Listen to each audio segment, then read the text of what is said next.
Vidéo 1, vidéo comment se construire un patrimoine. Comment atteindre ses objectifs financiers?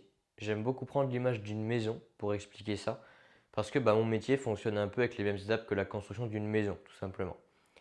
Quand tu veux faire construire une maison, tu fais appel à un architecte qui va prendre en compte du coup tes besoins, ce que tu veux dans ta maison, une chambre, deux salles de bain, etc. Et il va tout mettre en œuvre pour réaliser ton projet. Un projet qui, sans son accompagnement, sans son aide, en fait, pourrait difficilement voir le jour. C'est exactement pareil pour la construction d'un patrimoine. Tu sais peut-être ce que tu veux, mais tu ne sais pas comment. L'accompagnement est primordial dans ces deux démarches. Mais il y a surtout un élément que l'architecte va aller vérifier sans même te poser de questions en premier. C'est les fondations. Est-ce que c'est possible d'en faire à cet endroit-là? Quelle profondeur, etc. Dans mon métier, c'est la même chose. On va couler des fondations solides. On va s'assurer que tu as les bases, que tu es en sécurité financière avant de t'attaquer à tes objectifs et de construire ta maison. Ensuite, pour construire une maison, on va se servir de différents éléments, différents matériaux, ferraille, béton, bois, de différents outils, de différentes machines. Dans mon métier, pour construire un patrimoine, on va se servir de différents effets de levier. D'accord? Un effet de levier, qu'est-ce que c'est? C'est tout simplement un chemin, une solution qui va te permettre de démultiplier tes résultats. Imagine-toi un gros caillou au milieu de la route, tu essayes de le pousser tout seul, tu n'y arrives pas. Tu prends un pied de biche, tu le places en dessous et tu fais ce qu'on appelle effet de levier. D'accord? Tu démultiplies la force que tu appliques du coup à la pierre et là la pierre bouge et tu peux passer avec ta jolie voiture. C'est exactement pareil. Un effet de levier, c'est quelque chose qui va venir démultiplier tes résultats, tes rendements, etc. Le premier effet de levier, c'est l'effet de levier de l'épargne. C'est quoi?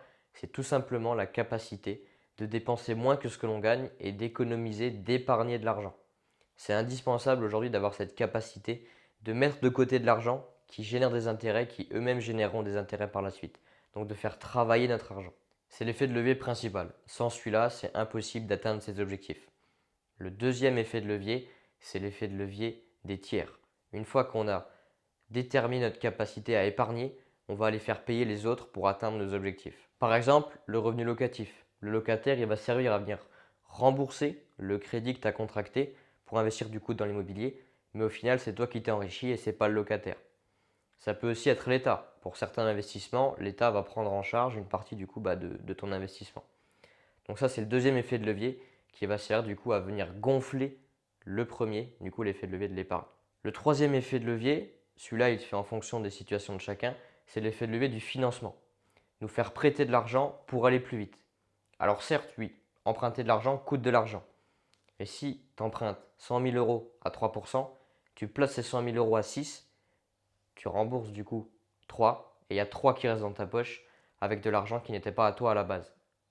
Il est magnifique celui-là, donc si on peut, on n'hésite pas à l'utiliser.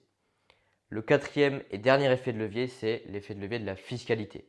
Le meilleur moyen de gagner de l'argent, c'est de tout simplement ne pas payer d'impôts sur ce que l'on gagne, ou d'en payer le moins possible. Donc celui-là, tu te doutes bien qu'on va s'en servir dès qu'on peut s'en servir, pour limiter du coup l'imposition sur les revenus que tu as générés.